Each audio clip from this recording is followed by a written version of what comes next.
Just outside the United Nations headquarters, people are making their way inside. Ahead of President Bola Tinubu's speech to the UN General Assembly, of welcoming his first address on the biggest global stage as the leader of Nigeria.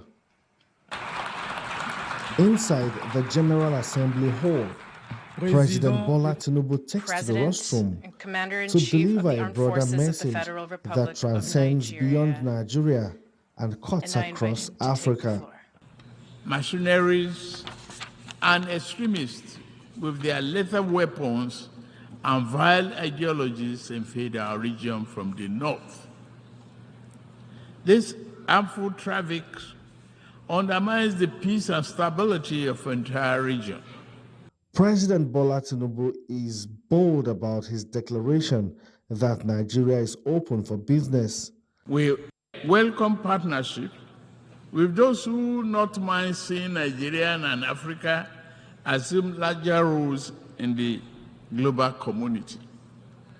The question is not whether Nigeria is open for business. The question is how much of the world is truly open to doing business with Nigeria. Just like other world leaders, President Tinubu committed to the global climate action and pledged that Nigeria and other African nations will cooperate with the fight against climate change. But there is a caveat to this. African leaders will fight climate change on their own terms.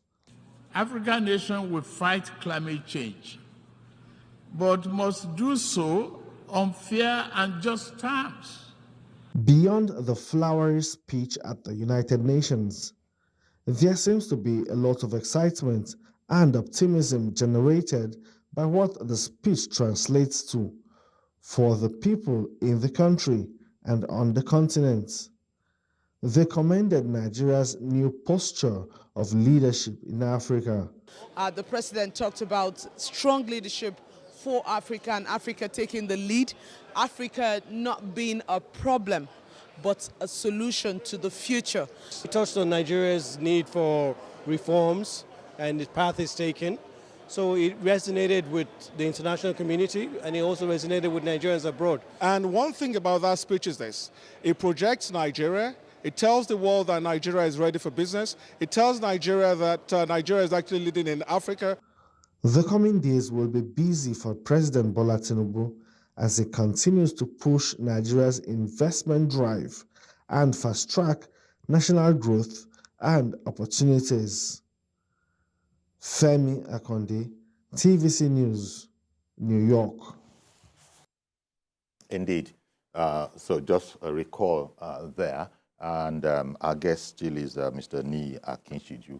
He's a veteran journalist, he's a writer and public affairs analyst. Thank you very much for being with us.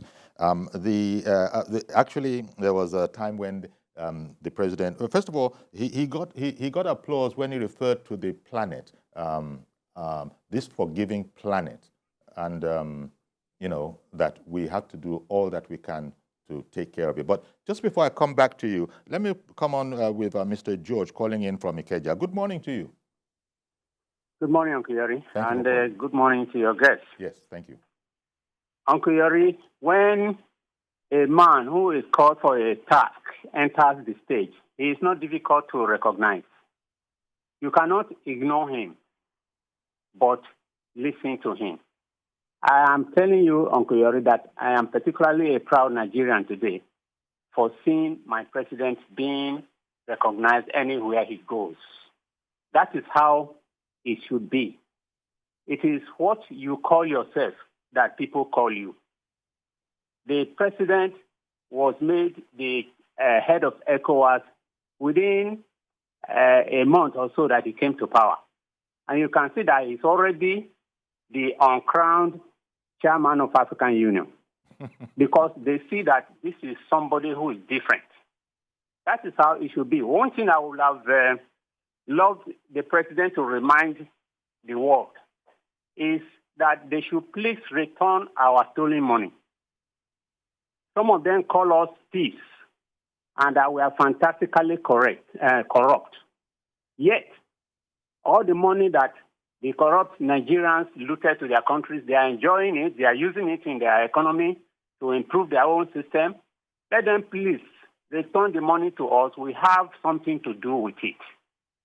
And it is very good that the president is reminding the world that we want investors, but we want genuine investors who want to do genuine business, not those who want to just come and use the criminals to loot our system and then benefit from it.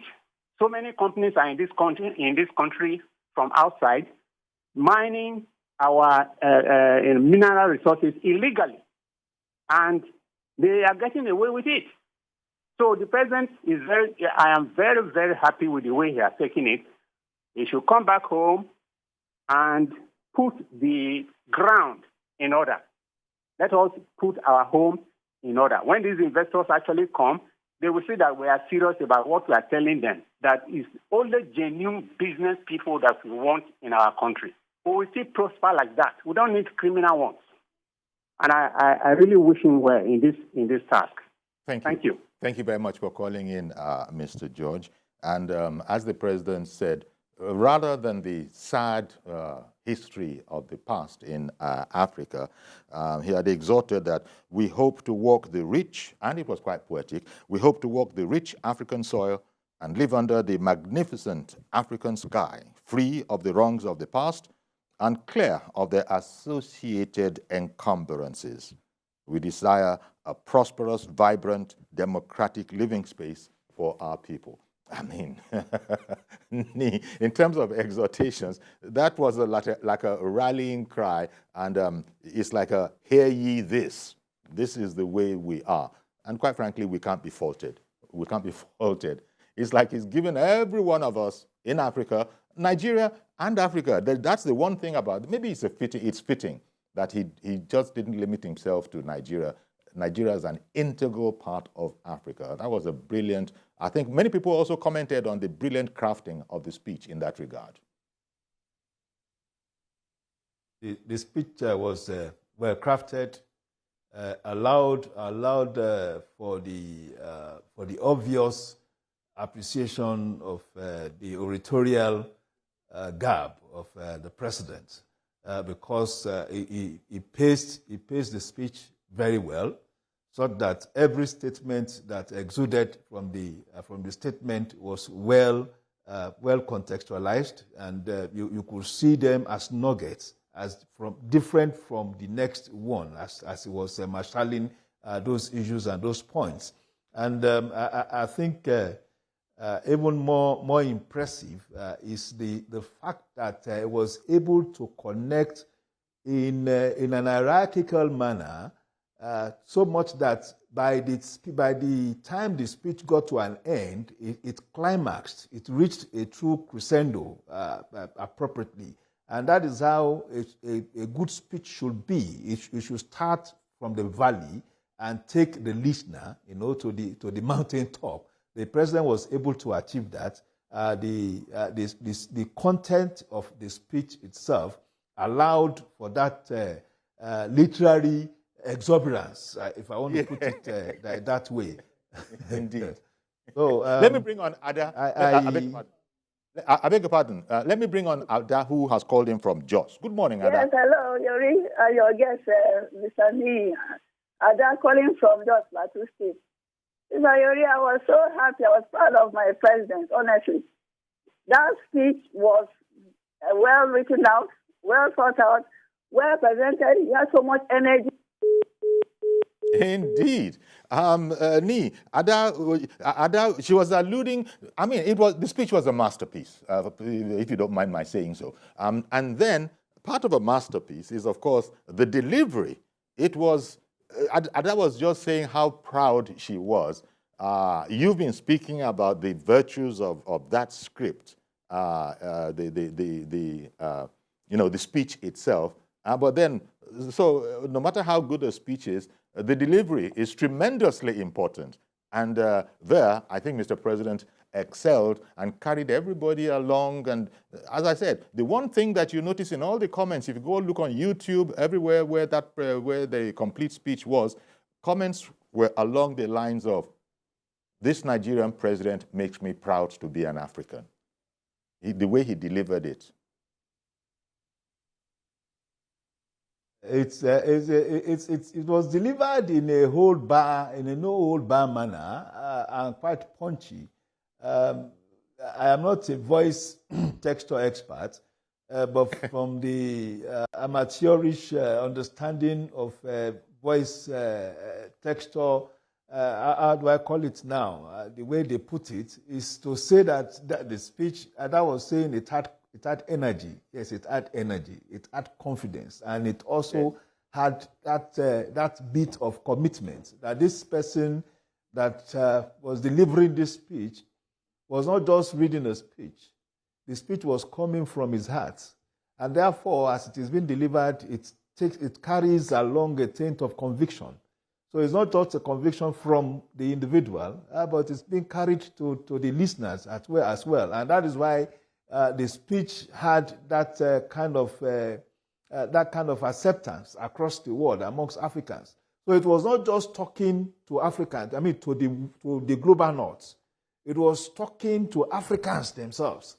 So as Africans, when I made sure I listened to the speech live, and from the very beginning, from the courtesies, I felt that there's an understanding of diplomatic nuances, in the courtesies. And by the time it was going into the context of the speech, the thrust of the speech, you could see that connection even between the courtesies, alluding to the theme of the UNGA78, the UNGA session itself, and creating a linkage to sustainable goals, the United Nations Development Sustainable Goals. Yes.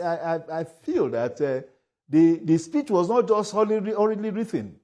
It must be an aggregation of so many points of views, because the Development Sustainable Goals for me had always been a wonder. Here we have so many goals that we even have a department of government responsible for it. But unfortunately, the drivers of the goal, which is the global institutions, are not doing enough in terms of providing direction and providing encouragement for countries like Nigeria, And therefore, most Nigerians don't even understand the context of the development goals. It's just like another academic engagement, So the fact that the president could bring that, into light, and I think going forward, it should also create a center of discussion, so that, because I believe that once we are able to achieve those pillars in the development goals, it will generally and really impact the Nigerian environment and, of course, citizens as a whole. So he also spoke about debt forgiveness, and there's a strong argument for it. Indeed. And you were speaking earlier about the crafting of the speech, and I noted, as you would have, that Mr. President, he wasn't selfish about it. What I mean by that is that he ended, you were talking about the crescendo and the landing, he ended with the exhorting words of, Africa is nothing less than the key to the world's future. It's like, just take that. Africa is nothing less than the key to the world's future. So there's a sense in which the president led. Oh, we have Mr. Yakub.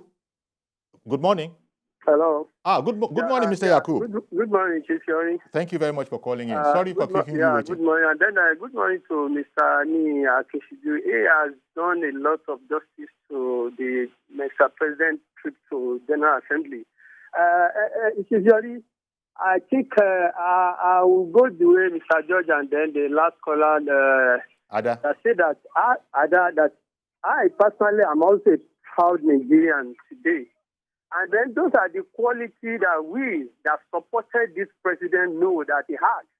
Because a president that go after the country to go and representing his country, and then by extension, the whole Africa, because of the role and then the office that he had as an African, West African leader.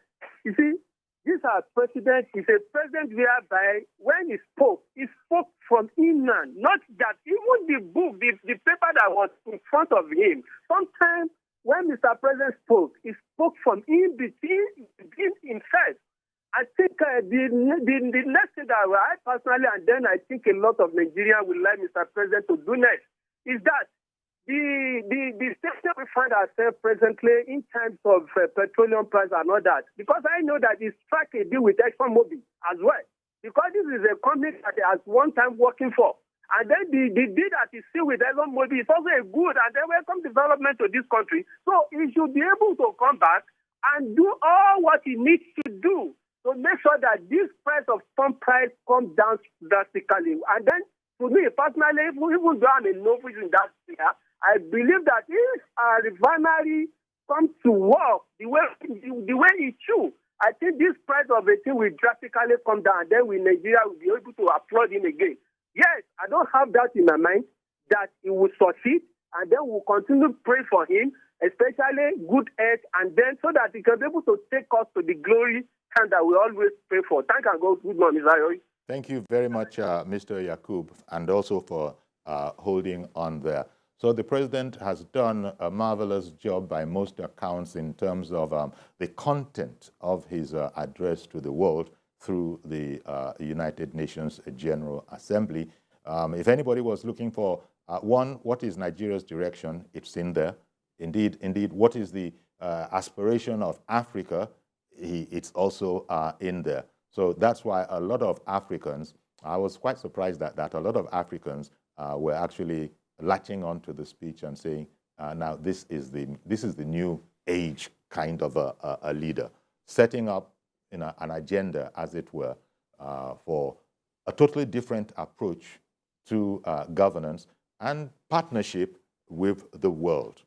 I want to thank you very much, Niyi, for spending time with us this morning, looking at this speech. If there are any other thoughts, in fact, the speech does bear going back. I think some Nigerian papers have, published it verbatim, and it's also available online just in case you also wanted to look at it all over again. Any closing words? Any thoughts that you think we could also be, revisiting on this? Anyway, just two words. One, the closing of Mr. President suggests that this is first part one of that presentation. Africa key to the future. That's part one. We should be expecting part two. What's that future? And then two, let me quickly address Mr. Yakubu's concern over increase in price and all that. The president acknowledged the removal, the impact of the removal of subsidy, and said these are transient pains. I think the fact that the president acknowledges that is a consciousness of the leadership that something is wrong, and of course this would be attended to. And he said it's actually a foundation for durable economic growth. So we should give the president the benefit of doubt to address all our concerns. Thank you very much. So President Tinubu did us proud. He did Nigeria proud. He did Africa proud yesterday. Thank you very much, Mr. Niyi Akinsiju, veteran journalist, writer, policy analyst. Indeed. So that's our program today then. Do please join us tomorrow for a fresh edition. I am Yori Folarin. Bye-bye for now.